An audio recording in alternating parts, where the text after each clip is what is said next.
Hi friends, welcome back to my YouTube channel. ఈరోజు ఇంట్లోనే ఈజీగా టేస్టీగా ఉండే గ్రేప్ జ్యూస్ని ఎలా చేసుకోవాలో చూద్దాం.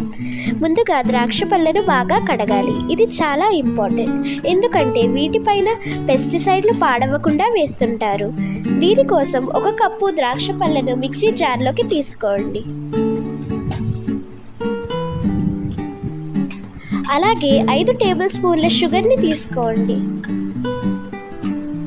మీరు ఇంకా హెల్దీగా చేయాలి అనుకుంటే షుగర్కి బదులు హనీని కూడా వేయచ్చు. ఇప్పుడు మనం దీన్ని బాగా గ్రైండ్ చేసుకుందాం.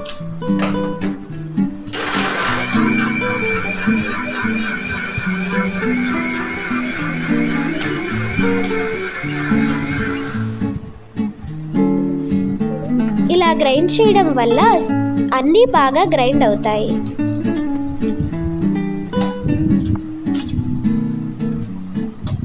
ఇలా బాగా గ్రైండ్ చేసుకున్న జ్యూస్ని స్ట్రెయినర్తో ఫిల్టర్ చేసుకుందాం. ఫిల్టర్ చేయడం వలన ద్రాక్ష పళ్ళు పైన ఉన్న పొట్టంతా తొలగిపోతుంది.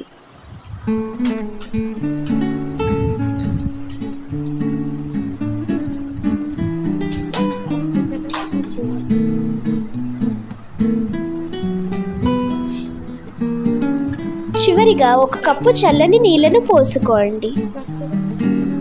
మీరు చల్లగా త్రాగాలి అనుకుంటే కొన్ని ఐస్ క్యూబ్స్ కూడా వేసుకోవచ్చు.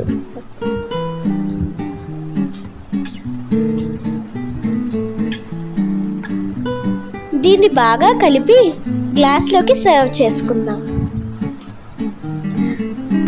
అంటే మంచి టేస్ట్తో ఉండే కలర్ఫుల్గా ఉండే నల్ల ద్రాక్ష పళ్ళ జ్యూస్ రెడీ. మీకు ఈ వీడియో నచ్చితే please like, share and subscribe. Bye bye friends.